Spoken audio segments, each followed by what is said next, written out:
I still didn't get that. Let's try again. Say a brand name or category you'd like to drive to. I'm sorry, I didn't understand what you said. Canceling.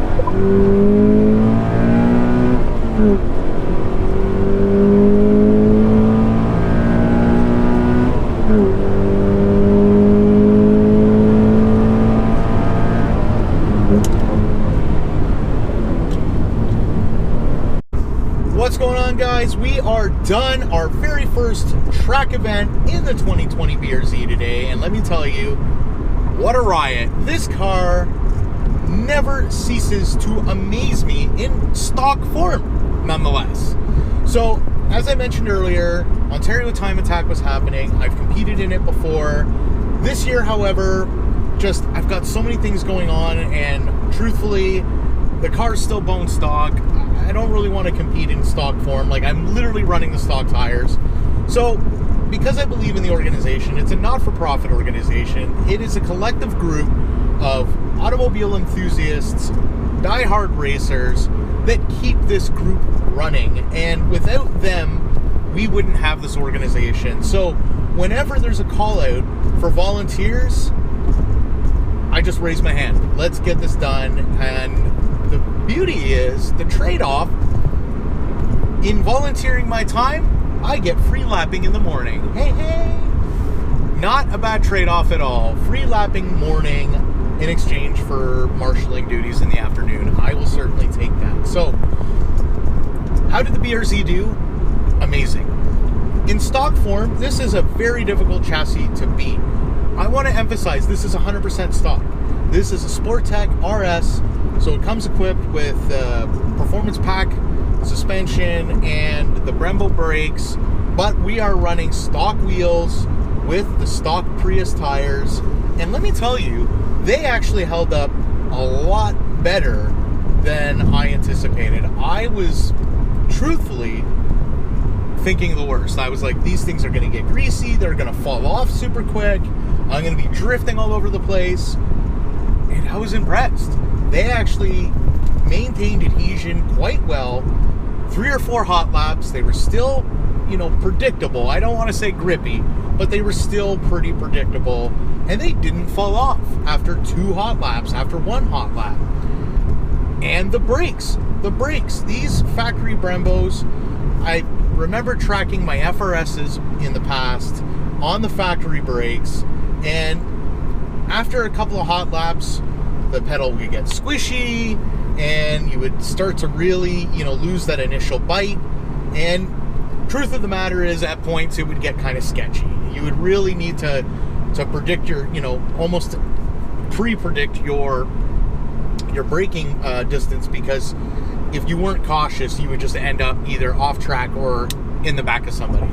So these Brembos, and I know I had them in my TS, but the TS I literally purchased and immediately modified. Almost immediately, I swapped out the pads, swapped out the lines for stainless lines, and put in, high temp fluid immediately. So I didn't really have a basis for the factory Brembos. And let me tell you, for a pad that is essentially a compromise, it's meant for daily use and occasional spirited driving, I was quite impressed on how well the pad had held up. Lap after lap, my pedal pressure was consistent, I had a nice firm pedal, and my braking distance was still really consistent. I can brake just as deep into the corner on lap 1 as I could by lap 4, which for, again, factory equipped pads, you can't really ask for much, for any more than that, rather. I mean, it was really, really, really good. So all in all, really impressed with the chassis. This is arguably, in terms of new vehicles, this is arguably, hands down, the best chassis on the market for, 30 grand right now. You're going to be hard-pressed to find a more competent and capable vehicle that is going to be as economical as this vehicle is on consumables, heck, even on fuel. I just did about 12 hard laps, drove here, And I'm driving on my way back, and I still have over 7/8 of a tank left of fuel. So you really can't beat that. I mean, sure, there are quicker cars, absolutely. But in terms of a cost-effective approach, you really can't beat this. And my friend Patrick over at B Squared, follow him on YouTube. I'm going to link his channel up here somewhere. He released a video recently about, you know, an economical track car and touched on what makes tracking fun, but it's got to be economical, because the minute you get in over your head and you have these, you know, super expensive car with really high-end consumables, and you got a trailer and a truck and all that other stuff, it really starts to take the enjoyment out of it real quick. And this is a difficult car to beat in terms of being that effective, because I literally drove it to the track as I did with my track TS that I had. I would drive it to the events. You know, there are not many cars you can do. You can't even do that in a Miata. You can't do that in an S2000, but you can do it in this. You could drive it to the event full of a spare set of wheels, your tools, a canopy tent. I mean, everything I put in here. Like, I don't mess around. Not today, but I have previously in my track TS, even when I had a roll bar in it, and it took everything with stride. Speaking of S2000s, a couple of guys there drove Patrick's car, which is a bolt-on BRZ. By no means is it over and above modified.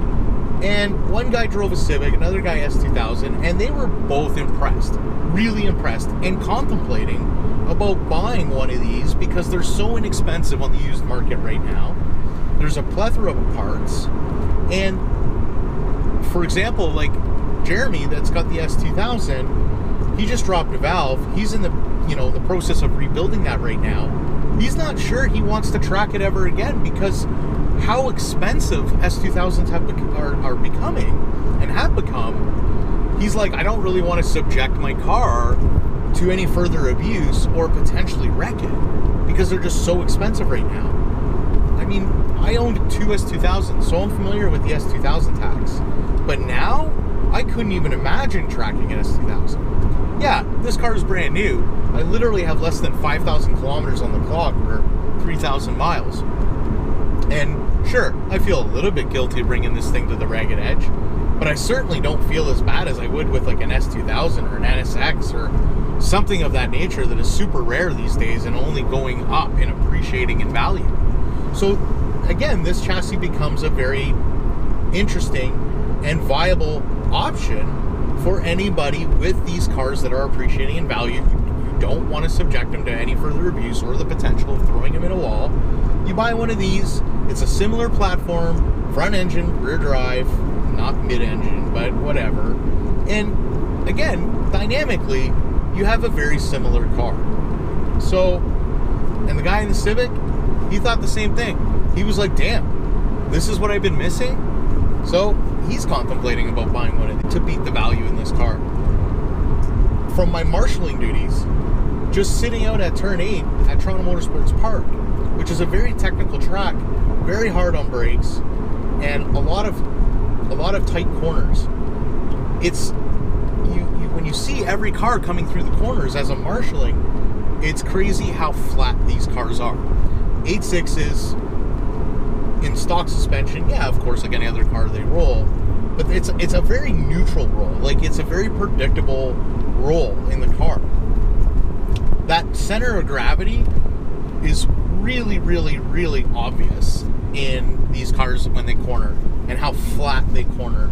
And again, when you look at the lines, with just about every driver of an 8.6 at the track today, they're very consistent in terms of their lines. So very seldom do you find one get out of shape. Again, another point for this car. So at the end of the day, you really can't go wrong. You can't go wrong with this chassis. Is it the end-all be-all? Absolutely not. Does it provide a inexpensive, cost-effective, viable, attainable solution to a weekend fun car / track car, absolutely. Could you daily this car? 100%. Another reason why this is the 5th one I own. So I keep coming back to this chassis. I keep raving about how great it is. And I've owned a lot of cars. And yeah, maybe some people would have a different point of view. But for me, I just love it. I love this car. Love everything about it. I had a tremendous amount of fun today. Huge thanks to the guys over at Ontario Time Attack, all the organizers, everybody who gives an ounce of time to this organization. Huge thank you to you guys. Thanks so much for putting on an event. And I look forward to going to the next and marshalling again and volunteering my time. And yeah, as always, please like and subscribe. And I'll see you guys in